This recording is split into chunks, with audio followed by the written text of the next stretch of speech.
Hi there, Scott ROCKFILE back with another podcast review. Going to talk about the 2021 film Gaia. I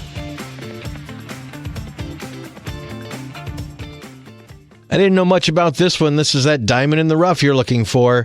It's a 2021 South African horror thriller. Yeah, I didn't know so much. It made it on a couple of those movies you've never seen. You should probably check out. It got really high marks for like visuals, special effects. Even people talked about the acting was pretty good.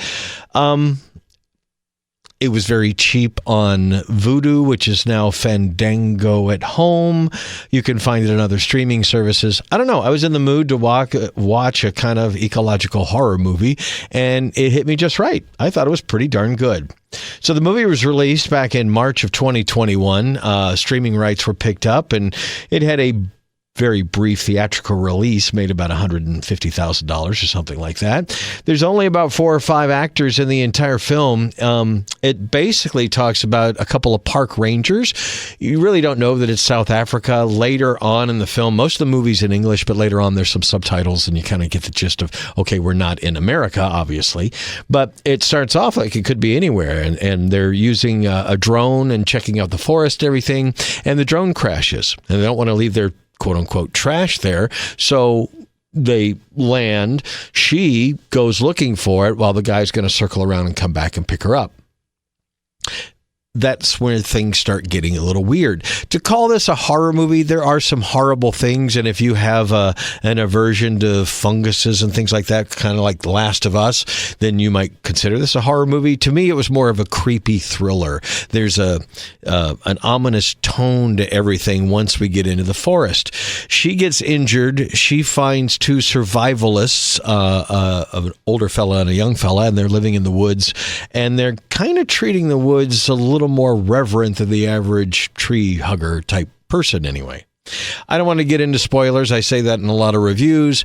You should take the journey, though. It's on several streaming services for free or low cost if it sounds like something you might be interested in. I have danced around a few things, but like I kind of hinted to, there's a little bit of Last of Us with kind of a fungal thing going on. Maybe some kind of life form is growing and grows on you and changes you. And anyway, you can find out what happens from there. But I thought the acting was pretty darn good. The pacing was good. The whole movie was about an hour and 24 minutes. And it has one of those endings like Ex Machina or another recent movie where, you know, It leaves you with thoughts at the end. I overall thought this was a worthy, entertaining time.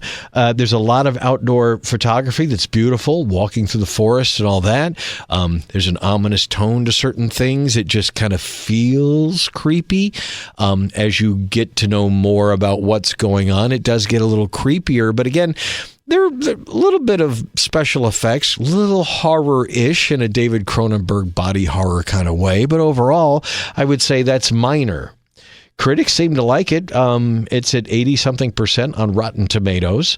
I don't know what else to say about it without giving anything away. I thought, as a eco horror movie, it was more than worth the watch, and something that I would actually watch again with other people, because if you have someone who doesn't want to watch one of those thrillers where they cut people open or behead people and something a little more subdued in the horror realm, this would fit the bill quite a bit. The direction and cinematography were fantastic. I thought the movie looked like $1 million. Everything was up on the screen. I thought the acting was pretty good throughout. Obviously, when you get into subtitles and some of the foreign accents, what do I know for if that was accurate or not, but I'm assuming. And there were a few twists and some surprises, including the ending. All in all, a worthy watch if you're into this kind of thing. Gaia came out in 2021. Didn't seem to do much, but it's on video on demand and a variety of streaming services if you want to check it out. I thought it was pretty good as these movies go.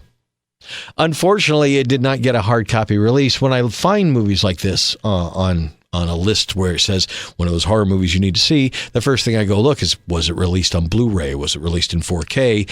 In another country, perhaps? And no, I couldn't find any kind of hard copy release for this. Decal Releasing did it, and they do have an arm that releases home video, but I guess this just didn't garner enough interest.